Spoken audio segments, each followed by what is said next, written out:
Ya, kami di Partai Demokrat Kabupaten Alor ini itu kami punya sejumlah kader. Kader-kader yang kemudian akan diusung oleh Partai Demokrat itu sejak bulan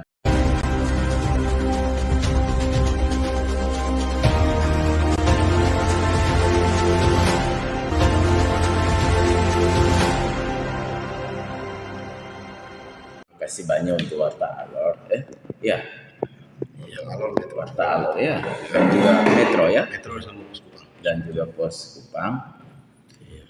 Saya juga memang tadi malam tuh baca gitu, saya kaget gitu ya. Artinya bahwa saya termasuk salah satu figur yang kemudian itu dilirik oleh Nasdem gitu. Dan kita tahu bersama juga Nasdem itu punya figur yang atau kader yang siap untuk maju sebagai bakal calon bupati ke depan, sebagai bupati nantinya. Dan ya memang ini dinamika sekarang ini bakal calon baik bupati wakil bupati lagi berusaha untuk mencari pasangannya untuk maju dalam perhelatan Pilkada Alor nanti di tanggal 27, proses pemilihan di tanggal 27 November nantinya. Karena itu ya kita akan menghadapi dinamika, dan dinamikanya seperti begini. Termasuk kami dari Demokrat, saya termasuk salah satu yang disebut oleh Pak Ima. Tapi perlu diketahui oleh kita semua bahwa setiap partai politik itu ada mekanismenya. Ya.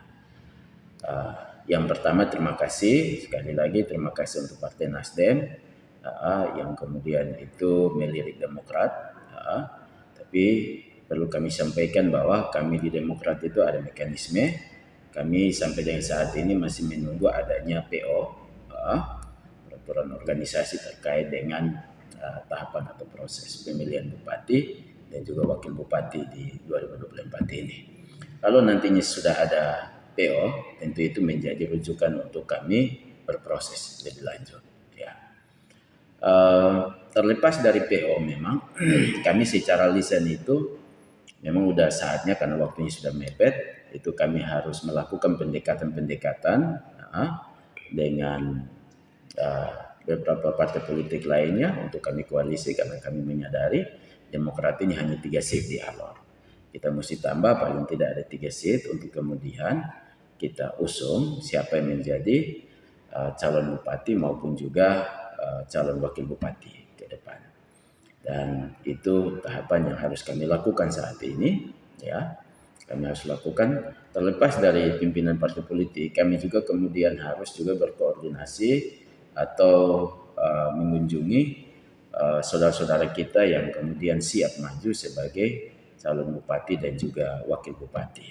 Dan ya kami tentu sesegera mungkin melakukan hal-hal seperti itu. Dan kami juga minta ke masyarakat Kabupaten Alor, ya, doakan supaya semua proses ini berjalan dengan baik, dan kemudian kami juga bisa mendapatkan figur yang tepat, figur yang terbaik, baik itu bupati, calon bupati maupun calon wakil bupati yang nanti akan diusung oleh Partai Demokrat dan juga dengan partai koalisi yang lain. Saya pikir itu yang bisa dapat saya sampaikan. Sekali lagi saya refresh ke belakang bahwa pernyataan yang keluar dari Warta Alor bahwa ada semacam dugaan begitu atau apa ya? Apakah benar? Rumor. Ya, ada rumor berkembang bahwa saya paket dengan Bapak Ima. Saya pikir sejauh ini belum ada komunikasi. Ya, sejauh ini kami belum ada komunikasi baik dari pimpinan Partai Nasdem Kabupaten Alor, bahkan juga figur Pak Ima yang adalah bakal calon bupati Kabupaten Alor itu juga kami belum ada komunikasi sama sekali. Saya pikir ini perlu saya sampaikan, kita tidak tahu ini terus berdinamika, ya, terus berkembang, terkait dengan perpolitikan di Alor.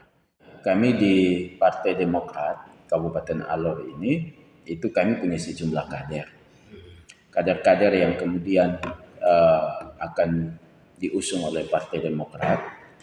Itu sejak bulan Oktober kemarin itu kami sudah kirim nama-nama itu ke Dewan Pimpinan Pusat untuk diketahui oleh DPP melalui DPD provinsi.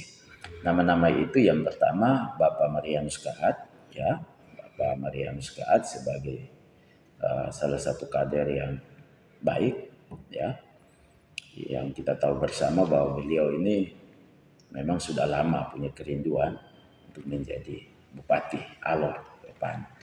Kemudian ada juga Bapak Denny Lalitan, ya. Ya, kalau Pak Marianus Kaat itu dia pengurus DPD provinsi, wakil ketua, ya, wakil ketua DPD provinsi Partai Demokrat Provinsi Nusa Tenggara Timur. Kemudian yang berikut Bapak Denny Lalitan, beliau itu sebagai ketua Dewan Pertimbangan Partai Demokrat Kabupaten Alor.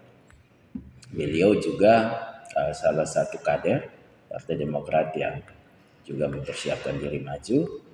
Ya, kemudian yang ketiga itu Ibu Nabo Istalo. Ya, kami punya Ibu Nabo Istalo. Kita tahu Ibu Nabo Istalo itu perempuan yang tangguh, perempuan hebat. Ya, beliau juga salah satu yang kemarin kita jagokan untuk maju.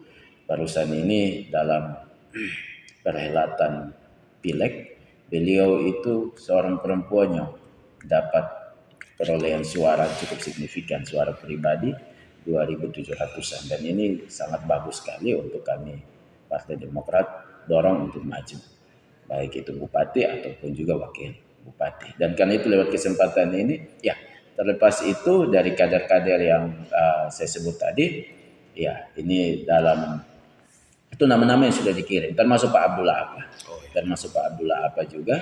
Ini salah satu kader Muslim yang juga kami siapkan untuk maju, ya, dalam perhelatan pilkada ke depan ini. Nah, kalau saya ini kemarin tidak diusulkan namanya, ini baru berkembang sekarang nih, ya, baru berkembang sekarang. Khusus saya mungkin dalam kapasitas ketua partai, kemudian juga punya 3 seat, ya, saya juga kemudian dilirik, ya, ini baru berkembang saat ini. Dan kalau memang regulasi mengizinkan, itu satu, lalu kemudian mekanisme partai ini kami lalui, lalu kemudian kami di internal ini menyepakati ada kader internal yang kemudian harus keluar, ya, harus didorong, maka kami akan menyiapkan karpet merah ini, karpet biru lah begitu, untuk bisa dilalui dalam perhelatan pilkada ke depan ini. Jadi kalaupun juga nanti kami tidak ada kader yang siap maju, ya tentu kembali lagi ke PO, peraturan organisasi terkait dengan pilkada. Kalau pertanyaan siap dan tidak itu perintah partai wajib harus laksanakan. Ya, wajib laksanakan. Nanti itu kembali lagi kepada mekanisme partai dan juga kesiapan, ya, kesiapan daripada kader-kader yang kemudian punya rencana untuk maju.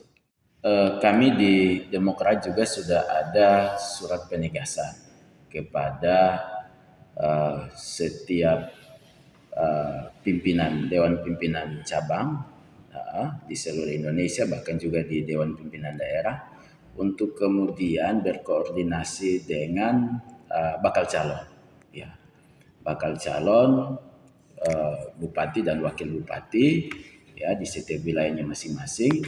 Dan lalu kemudian itu bakal calon tersebut itu perlu dilakukan survei, ya, perlu dilakukan survei. Ada beberapa lembaga survei yang kami diperintahkan oleh DPP juga untuk mereka bisa mengakses, baik itu bupati, calon bupati maupun calon wakil bupati. Jadi ada kurang lebih 6-7 lembaga survei yang sudah dikoordinasikan. Silakan nanti memilih yang mana yang kemudian bisa digunakan. Tentu ini kembali lagi kepada persiapan daripada bakal calon eh, baik bupati maupun juga wakil bupati untuk bisa Surveinya mengakses. sudah jalan atau belum? Kapan mulai? Tergantung ini tahapan koordinasi juga belum, jadi tentu ini kita harus lakukan koordinasi bersama dengan para pimpinan partai politik, kemudian lagi dengan bakal calon bupati wakil bupati. Setelah kita dapat, baru kemudian kita gunakan lembaga survei.